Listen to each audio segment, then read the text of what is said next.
Kaj delajo pesniki? Pišemo pesmi, ampak predvsem pa se mi zdi, da opazujemo sebe pa svet,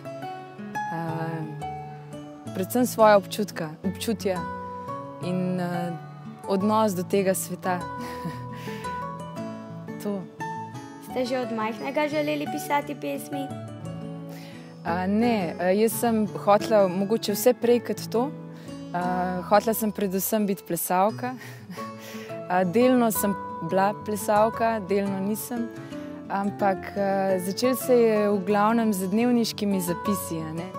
In najprej z zaporedjem nekih dogodkov, se pravi, kaj sem čez dan počela. Ker se mi je zdelo, da nikogar drugega ne zanima to, sem začela pisati. In pol me je to začelo dolgočasiti, se pravi, te dogodke v dnevu. In sem začela postajati bolj pozorna na ta občutja, ki so v meni, ki spet se zdi, da nikogar ne zanimajo. In je dnevnik začel postajati veliko bolj globok in oseben. In potem sem postala fascinirana postopoma nad nekimi besedami, ki so se pojavile. In iz tega ven sem začela pisati pesmi. Kakšne besede so se pojavile?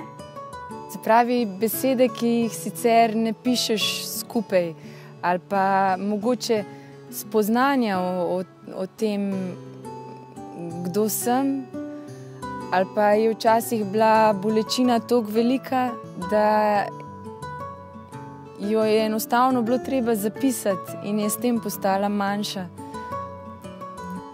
A tudi otroci znajo pisati pesmi? Meni osebno se predvsem zdi, da so otroci veliko boljši pesniki kot vsi pesniki na tem svetu.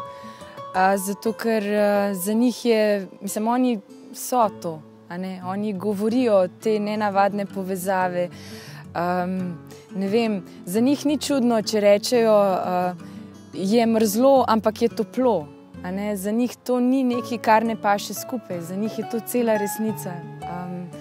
Ne vem, jaz sem tudi v svojih pesmih uporabila kakšne izjave mojega sina, recimo.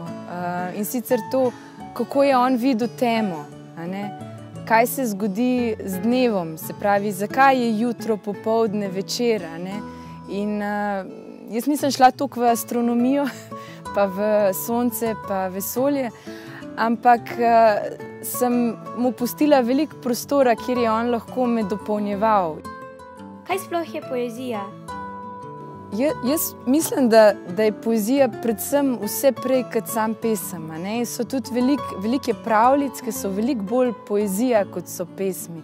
Zato, ker veliko bolj resno včasih zajamejo otroka. Recimo, meni osebno je največje delo, najbolj poetično delo Saše Pavček, Zakaj je polje jezero.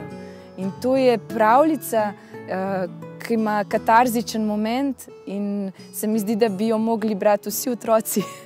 Predvsem pa tisti otroci, ki so drugačni od svojih staršev in kateri otrok ni drugačen od svojih staršev.